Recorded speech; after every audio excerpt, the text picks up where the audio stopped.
Attention.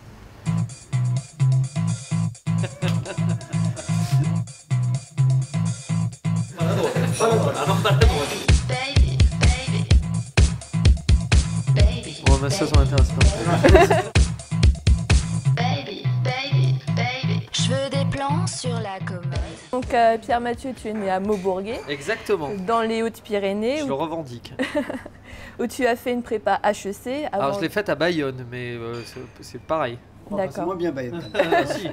Pas mal. Avant d'intégrer donc l'ESC Pau. Ouais. Et aujourd'hui, tu te retrouves à Paris, où tu es Et animateur. l'ESC Toulouse, t'as oublié, attention, Ah, parce qu'il y a un master, je voudrais pas que tu m'enlèves une année d'études qui va coûter 50 000 balles. Et ta maternelle, tu l'as fait où? La maternelle, j'ai faite à Argelès-Gazost. D'accord. Ça, par contre, c'est bien. Ça, Ça, c'est très très bien. coté. Et donc aujourd'hui, tu te retrouves à Paris en tant qu'animateur télé et tu es également membre d'un groupe de musique électro. Donc comment en es-tu arrivé là, puisqu'au départ, rien ne te prédestinait justement à cette carrière? Rien du tout, effectivement. À la base, j'étais dans le sud de la France et j'avais l'intention d'y rester. Et puis, de manif en manif, je suis arrivé à Paris. En parcours d'un militant. Gros parcours de militant. Non, je faisais... Merci. Non, je faisais des études donc, de commerce dans le marketing, la com. Et donc, j'ai fait un stage à Paris en fin d'études parce que voilà, je me suis dit il faut essayer 6 mois. Et du coup, au bout de 6 mois... C'est manip, elle est bonne. Et on arrive les mecs, 2 minutes. Je finis un truc, on arrive. Et au bout de 6 mois, je me suis dit je vais tester Paris 6 mois, j'avais 25 ans, je me suis dit c'est chouette Paris quand même. Et donc j'ai fait un stage de 6 mois, je me suis fait virer du stage au bout de 5 mois parce que ça se passait mal, j'étais dans la com, c'était très chiant. Et je l'ai fini dans une boîte de prod télé. Et de là j'ai commencé à faire du journalisme, je suis resté. Mais chaque fin de contrat, je me disais bon allez, je retourne à Toulouse et chercher un vrai métier quoi. Et du coup, en fait non, jamais. J'ai continué à avoir du bol. Chaque fois je finissais un truc, on m'en proposait un autre. Puis du coup j'ai fait d'abord journaliste, après on m'a proposé des chroniques, après d'animer des trucs et voilà. Quel est ton meilleur souvenir télé jusqu'ici? C'était sur un Hit Machine à la fin où on suivait Sébastien Farran qui est le manager d'NTM et de Cocoon à l'époque. Et on a pris un avion, on est parti de Paris, on a été voir un concert de Cocoon, on est parti en avion privé pour la fin du concert d'NTM à Nantes et on est revenu avec Joey Star dans l'avion.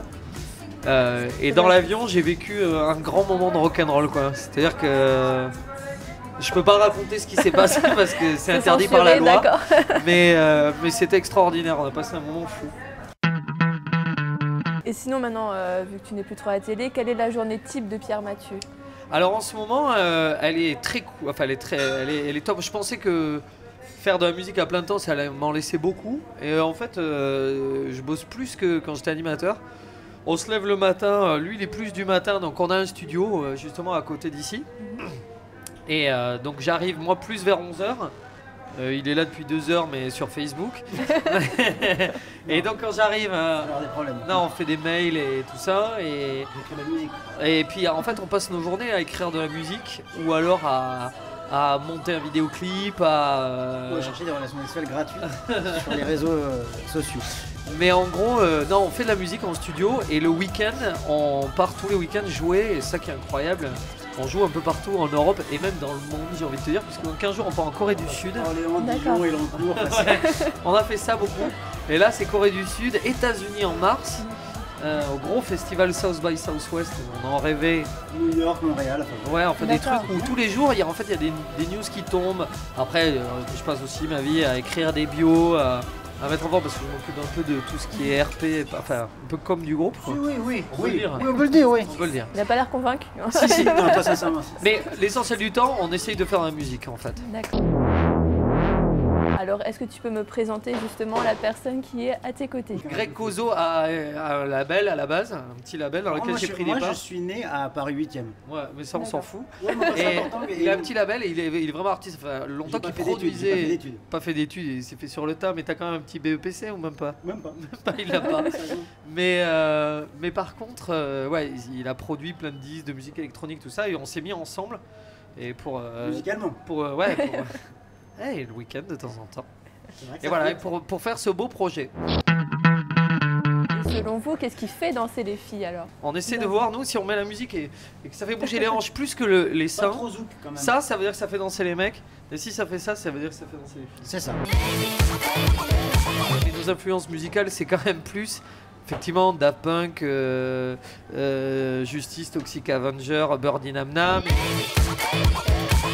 Et en même temps, de l'autre côté, ça peut être ACDC, Run DMC et Metallica, quoi. Mais ça, effectivement, c'est très rock et très électro souvent. D'où vous est venue cette idée? L'idée est sienne. Alors effectivement, quand on avait décidé, on avait le Baby, le morceau tourné sur le MySpace depuis 6 mois. Et c'était celui qui marchait le mieux de nos morceaux. On a dit on va le sortir sur son label, ça coûte rien, on va le mettre en numérique. Et j'ai dit c'est trop con, il faut faire un clip. Surtout j'avais très envie de réaliser un clip, moi, puisque je venais de l'image. Et comme on n'avait pas d'argent et que pour faire un beau clip il faut de l'argent, et moi j'adore les très beaux clips, hein, très esthétiques. J'ai dit on n'a pas d'argent, mais il faudrait une bonne idée. Et donc je pensais à Demon, You Are My High. C'est une chanson où il y en a deux qui se roulent une pelle pendant 3 minutes en gros plan. Je trouve l'idée fantastique, tout le monde se souvient du clip. J'ai réfléchi à ça, puis j'ai vu des news où tu voyais des femmes nues dans la rue qui militaient, qui défendaient des trucs. J'ai dit mais c'est ça qu'il faut faire un genre de flash mob, un événement où t'as une nana à poil, vraiment à poil, qui descendrait une rue. On voulait faire ça à l'étranger, puis finalement on s'est dit de toute manière c'est interdit, donc autant le faire chez nous, ça serait interdit partout ailleurs. Et justement, vu que vous êtes un peu les pros du buzz maintenant, qu'est-ce que vous proposez à 3ème Gauche TV pour justement nous faire connaître? Est-ce que nous aussi on doit défiler Regarde, pour te caméra ce qu'on peut faire, c'est à ce moment-là. Voilà. Non, ce qu'il y a, c'est que c'est très dur quand tu veux faire le buzz, souvent tu n'y arrives pas. Il faut aller effectivement vers des trucs un peu subversifs, un peu. Mais il n'y en a pas 36 000, c'est-à-dire c'est soit le sexe, soit l'argent, soit la drogue, enfin c'est toujours des trucs. Le sang, pas la drogue. Pardon. Ah non, pas la drogue. Non, c'est pas chez nous. Et donc voilà, donc après c'est très dur. Et puis en plus, même l'idée qu'on a eue, des gens l'avaient eu avant, quoi. Et enfin, je veux dire, avant, il y a longtemps, parce qu'on a dit que c'était Matt and Kim, on avait pompé sur eux, mais c'est sorti au même moment, on savait même pas qu'ils avaient fait ça. Mais c'est pas l'idée du siècle. Et après, c'est le traitement que t'en fais, et puis il faut tomber, je pense, aussi au bon endroit, au bon moment.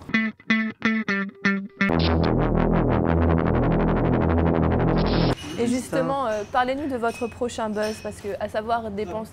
Buzz, on sait pas.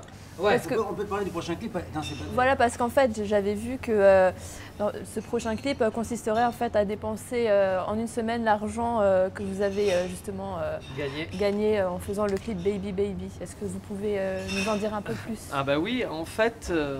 On a gagné beaucoup d'argent. Pas tant que ça. Pas tant que ça. Et en fait, on a tout dépensé en une semaine parce que... je vais le raconter. Ouais, parce que c'est pas marrant ça. Ouais, tu penses à d'autres trucs là, j'ai l'impression. On s'est dit, qu'est-ce qu'on fait pour le deuxième clip? Parce que tout le monde nous attend sur ce deuxième clip. Si tu essayes de faire un buzz absolument, de toute manière, tu feras jamais aussi gros que Baby, parce que ça arrive une fois dans la vie, un truc aussi gros. Donc ça sera raté. Et si tu fais rien, tu fais un clip normal, on te le mettra dans la gueule en disant, bah ils avaient qu'une idée, et puis maintenant ils font des clips à la con. Donc on s'est dit, bon, on est baisé de tous les côtés, allons-y. Et puis on s'est dit, il faut se faire plaisir. Alors d'abord, on partait sur l'idée de se faire plaisir. Qu'est-ce qu'on pourrait faire? Aller tourner à l'étranger, tout ça. Et puis finalement, on a trouvé une idée en rapport avec ce qu'on fait. C'est-à-dire que nous, on a dit, Baby, c'est pas tellement autour de la femme à poil, c'est plus autour de faire un truc vrai. Et on a dit, ben, on va prendre tout l'argent qu'on a gagné, ce qui représente en gros 30 000 $. Et on va faire ce dont tout le monde rêve. C'est-à-dire, tu as des économies et au lieu de les garder et de faire gaffe, tu te fais une semaine où tu les craques. Tu craques tout, quoi. Tu vides ton compte en banque, tu craques tout et on va filmer, on va faire un film de vacances.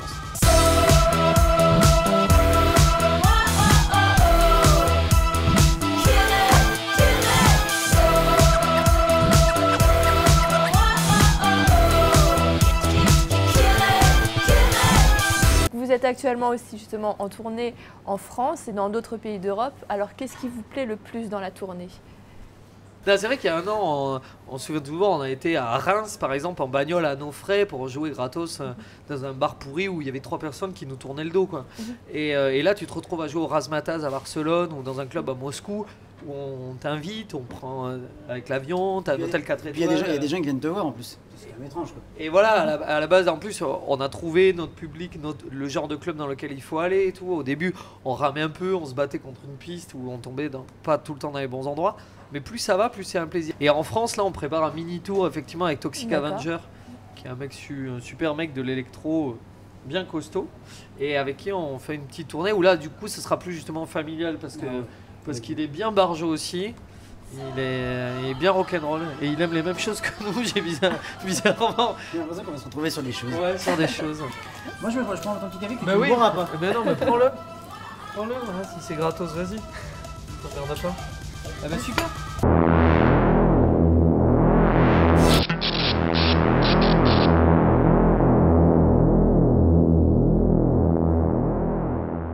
Le principe, c'est de répondre vite, hein. Donc faut pas réfléchir. Hein. D'accord. Ah, ouais, alors, Ça, on sait C'est faire. facile. Ouais, très facile. Plutôt chien ou chat? Chien. Chien. OM ou PSG? PSG. Fou. Mais je m'en branle un peu, effectivement. Luc Besson ou Éric Besson? Éric Besson. Je m'en fous aussi. Mer ou montagne? Ah, Berre. Mer. Ah, Mer. Édouard Baird, oui. Montagne. Ah, mais mer à fond, là. J'ai grandi à la montagne, ça me fait chier. Merde. Facebook ou Twitter? Facebook. Facebook. J'ai toujours pas compris à quoi servait Twitter, hein, Ah, comme pareil. tous les gens. Tu t'y mets, il y a des gens qui te suivent, je comprends pas très bien. Ardisson ou Fogiel? Ardisson. Ardisson. New York ou Miami? New York. New York. Aznavour ou Joe Star? Ah, tu peux pas nous dire ça. Ah là, c'est les deux. Là, tu peux pas nous dire ça parce que Joe Star c'est mon idole et Aznavour c'est un monstre sacré donc. Moi, ça me fait. Je veux dire pour passer une soirée de Joe Star. Saint-Valentin ou Saint-Sylvestre? Saint-Valentin, Tous moi. en même. Ouais. Chaud ou froid? Chaud. Michael Jackson ou Prince? Un Prince, Michael Jackson. Enfin, je peux pas dire Michael Jackson, mais il a fait des choses énormes, mais il aurait dû arrêter bien avant quoi. Eva Longoria ou Tony Parker? Longoria, c'est plus Tony Parker. Non, non, C'est plus branché mandrin. Et enfin, vous êtes plus tôt ou plus tard? Plus tard, moi. Putain. Enfin, si on pouvait jouer plus tôt, par contre. Mais pour le reste, c'est plus tard. Merci, troisième gauche. Qu'est-ce qu'il y a d'ailleurs à la troisième gauche? On trouve quoi? On trouve deux troisième gauche. Ça m'intéresse. On va passer.